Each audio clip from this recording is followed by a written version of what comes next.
দেখো, আমি আমার বলটা নিয়ে খেলতেছি। ও মা, কত সুন্দর খেলতেছো আমার সোনা। চলো আপু, আমি বাইরে খেলতে যাব।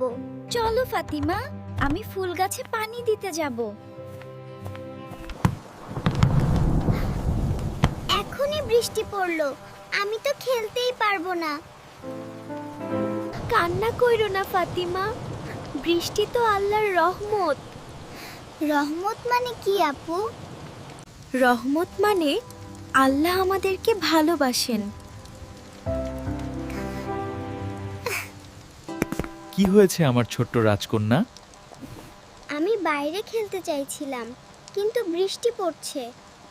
মন খারাপ করো না আমার রাজকন্যা। রাসূল সাল্লাল্লাহু আলাইহি ওয়াসাল্লাম বৃষ্টির সময় দোয়া পড়তে বলেছেন। আমি দোয়া পড়তে পারি না।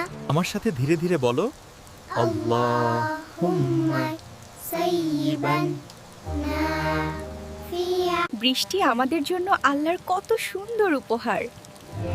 আমি আল্লাহকে অনেক ভালোবাসি। প্রবাসীর পৃথিবী।